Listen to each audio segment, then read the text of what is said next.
Y esto todavía es Economía sin Corbata.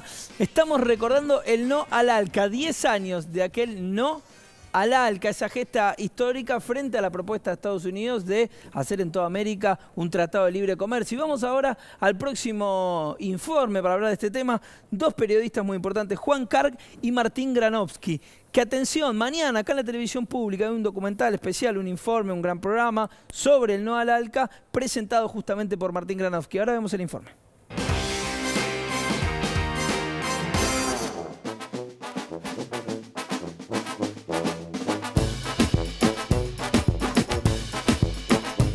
Soy rebelde como un monaguillo en la iglesia fumando cigarrillos sin que las monjas se lo sospechen. Soy rebelde como una vaca que no quiere dar leche. Esto fue no a un ALCA, no al ALCA. El ALCA no existía. El ALCA no se pudo formar. El área de libre comercio de las Américas que proponían los Estados Unidos y que significaba un bloque no solo comercial, un bloque político-económico dirigido por los Estados Unidos, no se llegó a formar. Hubo un veto previo, impulsado y garantizado por los países del Mercosur más Venezuela. La cumbre de Mar del Plata lo que hace es posibilitar que América Latina tenga una nueva inserción en el mundo. Como somos iguales los países, y coincido con el presidente de Canadá,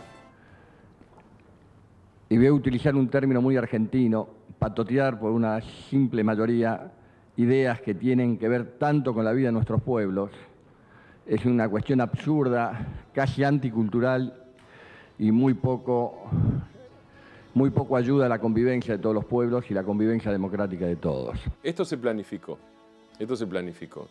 Por un lado, negociadores argentinos y brasileños venían trabando la negociación con los Estados Unidos.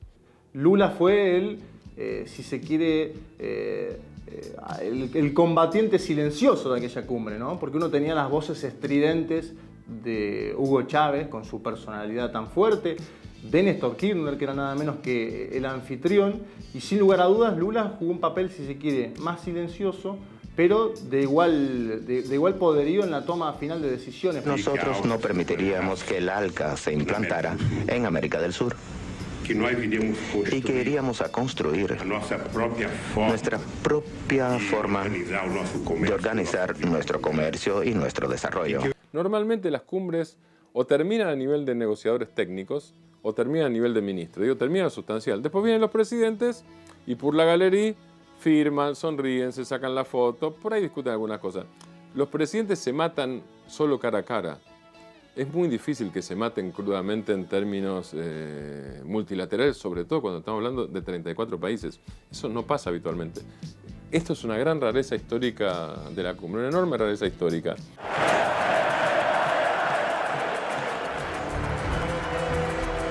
Muchas gracias, comandante. Un saludo, un revolucionario a todo el pueblo latinoamericano antiimperialista.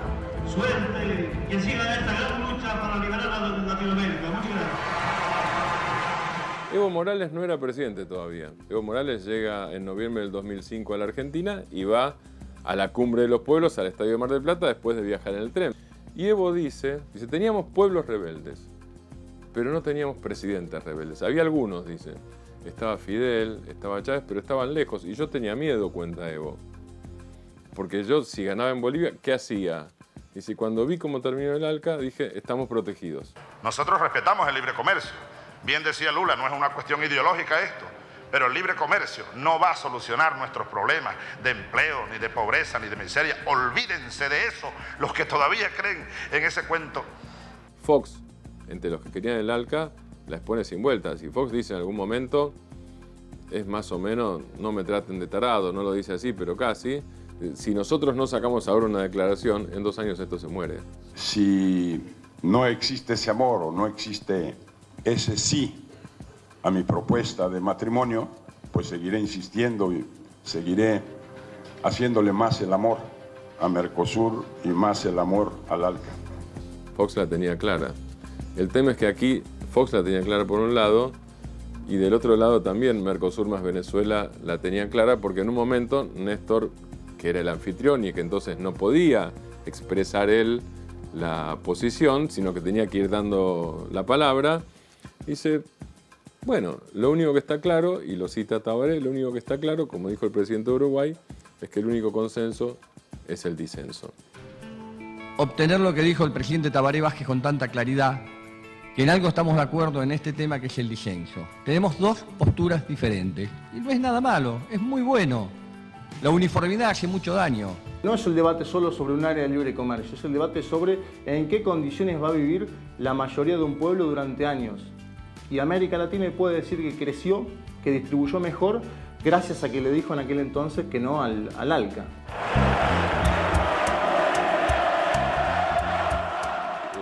El acto en el Estadio Mar del Plata no fuera una contracumbre, era la cumbre de los pueblos. Nunca se llamó contracumbre, en otros casos sí se llamó contracumbre. Dentro de los que participaron, no todos estaban convencidos de que el resultado en la sesión de los presidentes, o sea, en la cumbre, iba a ser como fue. Es decir, ALCA, adiós, o al carajo, como dijo Chávez en el acto. Vamos a decirlo, ALCA, al carajo. En caso que se hubiese concretado la firma del Tratado de Libre Comercio que significaba el ALCA, creo hoy que estaríamos en peores condiciones económicas, pero además en peores condiciones en términos de distribución social. Tenemos que decir lo que pensamos. Nuestros pobres, nuestros excluidos, nuestros países, nuestra democracia ya no soportan más que sigamos hablando en voz baja. Es fundamental hablar con mucho respeto y en voz alta para construir un sistema que nos vuelva a contener a todos en un marco de igualdad y nos vuelva a devolver la esperanza y la posibilidad de construir, obviamente, un mundo distinto y una región que esté a la altura de las circunstancias que yo sé que los presidentes desean y quieren.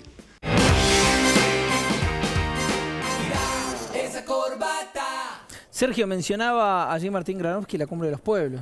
La Cumbre de los Pueblos no fue una contracumbre, como dice Granowski, pero en realidad fue como lo que se decía entre los presidentes, de una manera taimada. Incluso hay una anécdota que a veces cuenta Tayana, de que entre Lula y Kirchner le decían a Chávez, vos hablá, que nosotros estamos negociando con todos los demás países a ver si podemos sacar un comunicado contramayoritario. Claro. Eso no se logra, pero convocar al Estadio Mundialista de Mar del Plata, como dice Chávez, vamos a decirlo, un fervor popular como es, una cancha llena, era como darle el contenido político a lo que se decía entre presidentes. Esto es disenso, y en el Estadio Mar del Plata esto es antiimperialismo.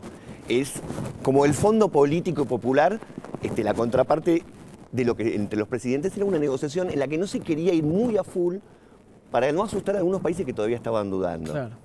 En cierta forma mientras ahí había una disputa diplomática, acá estaban las bases haciendo el reclamo más fuerte. Exactamente, incluso Lula disimulando, bueno, es diplomacia. Claro. Sí, pero sí. En el fervor popular de la cumbre de los pueblos, ahí no se disimuló nada y ahí es donde dijo la famosa frase, vamos a decirlo. Tommy, nos adelantabas un poco al principio del programa, vamos a meternos ahora más a fondo en esto de las consecuencias de los tratados de libre comercio. El no al ALCA fue un hito fundamental en los procesos de expansión del mercado interno y redistribución del ingreso que se abrieron en la región.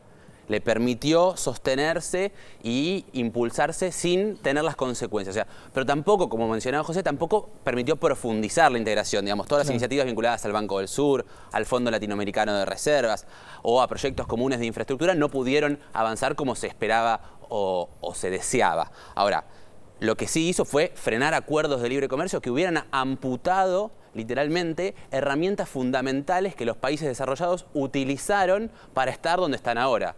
Lo que el economista coreano que una vez entrevistamos, Ha Jun Chang, dice es: hagan lo que decimos, no lo que hicimos. O sea, te buscan imponer un recetario donde perdés herramientas para avanzar en el desarrollo. Y una de esas herramientas es la protección de tus mercados internos a través de aranceles, subsidios, medidas pararancelarias, diferentes tipos de herramientas que te permiten proteger tu industria y sostenerlas cuando no son tan competitivas o tan productivas como las industrias del norte.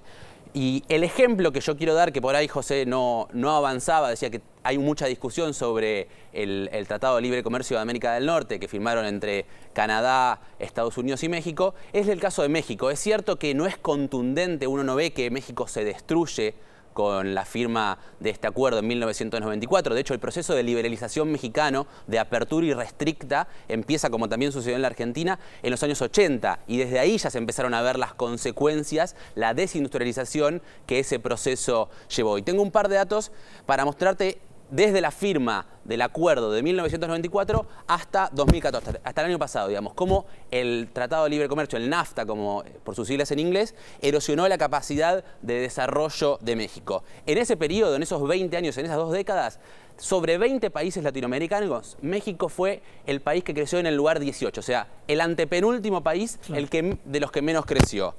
El crecimiento del PBI per cápita fue la mitad del promedio de la región durante el periodo. La pobreza es idéntica a la que había en 1994, 52%. Los datos son de 2002 porque no había disponibles para 2014. Y un dato más todavía que es interesante es que los salarios reales solamente crecieron 2%, o sea, no hubo un proceso redistributivo. Puede ser que no haya generado una consecuencia atroz el NAFTA, el acuerdo mexicano firmado con Estados Unidos y Canadá, pero sí socavó y erosionó cualquier posibilidad de industrialización de México. Clarísimo. Y esto, como todo, como siempre, tiene una historia y para eso tenemos nuestro historiador estrella. Vamos a ver de esto, vamos a ver cuál es la historia de los tratados de libre comercio. Sí, y sobre todo vamos a ver que hay antecedentes de que la Argentina le quiere escupir el asado a los Estados Unidos y que tienen intereses contrapuestos, no desde ahora, desde hace mucho tiempo. Veamos algunos ejemplos. Adelante.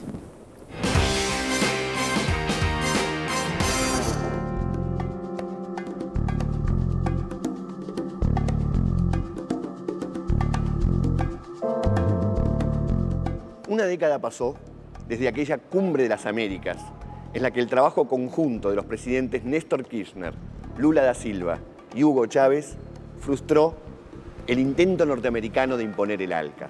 Porque el ALCA es un viejo proyecto estadounidense que intenta imponer sus condiciones comerciales, que se remonta a 1885. Me that at this summit, that if you believe in the values we discussed, and if you understand how to make rational decisions, we ought to share those concepts with other countries. And that's why I'm glad to be down here. El delegado argentino a la conferencia panamericana, Roque Sáenz Peña, lo explicó así. Establecer el libre comercio entre naciones carentes de intercambio sería un lujo utópico y un ejemplo de esterilidad.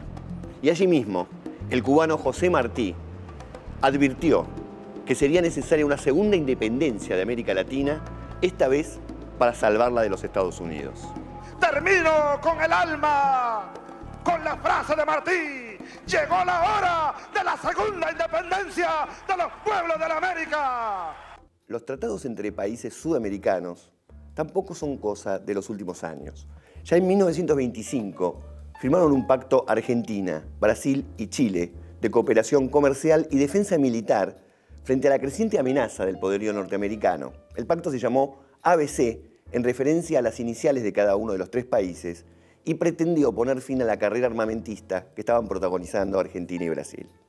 El pacto no prosperó por diferencias políticas e intereses contrapuestos, pero fue recuperado 3 décadas después por el presidente Juan Domingo Perón, quien desde 1948 llevó adelante negociaciones secretas para refundarlo. Bienvenido a esta tierra de San Martín, los hijos de O'Higgins.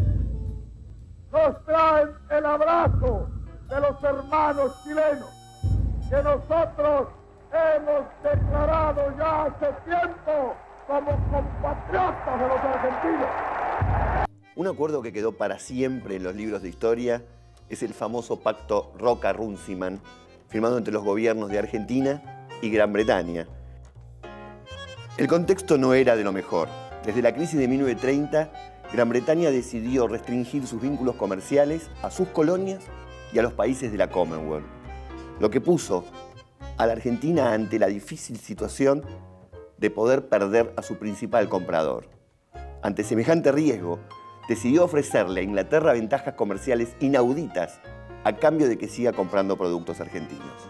¿Qué ventajas se le ofrecieron? Por ejemplo, la exhibición de impuestos a los productos británicos. Y se le cedió a Inglaterra el monopolio de los transportes de Buenos Aires. Semejantes condiciones generaron durísimos enfrentamientos en el Parlamento argentino, que tuvieron sin duda su momento más dramático con el asesinato del senador Enzo Bordavere en plena sesión de la Cámara Alta.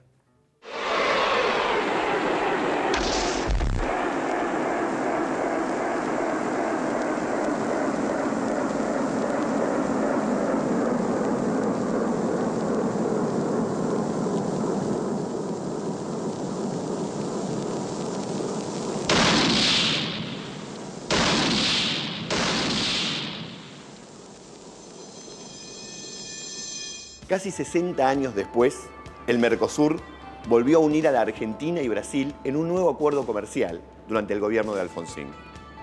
La Carta Democrática que impone las reglas del Mercosur impide la incorporación al bloque de países no democráticos. Establece un área de libre comercio, aranceles comunes y una integración productiva, económica, social y cultural que incluye la libre circulación de los ciudadanos del bloque. El Mercosur es el cuarto bloque económico del mundo por su importancia y volumen de negocios y la quinta economía mundial. O sea que es una potencia económica y una apuesta política que, si bien ha pasado por serias dificultades, se encuentra en plena vigencia y en proceso de sumar nuevos integrantes, como Bolivia. Y es una alternativa concreta frente a propuestas como el ALCA. Cuando las diferencias económicas son tan grandes, adherirse al libre comercio es encadenarse. Por eso aquel no al ALCA fue una decisión política, una apuesta por la integración regional, también libre, pero soberana.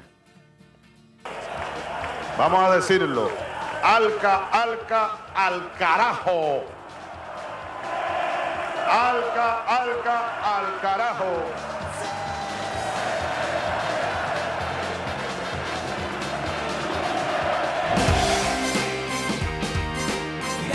Estaba Diego ahí, ¿lo vieron, no? A Diego Le encantó, ALCA al carajo, Diego. Chocho, claro. Fue en el tren, en aquel famoso tren a Mar del Plata, estaba Diego ahí. Nos vamos al corte, estamos recordando estos 10 años del no al ALCA. Ya venimos, no te vayas, un corte muy chiquitito. Esto es Economía sin Corbata en la televisión pública.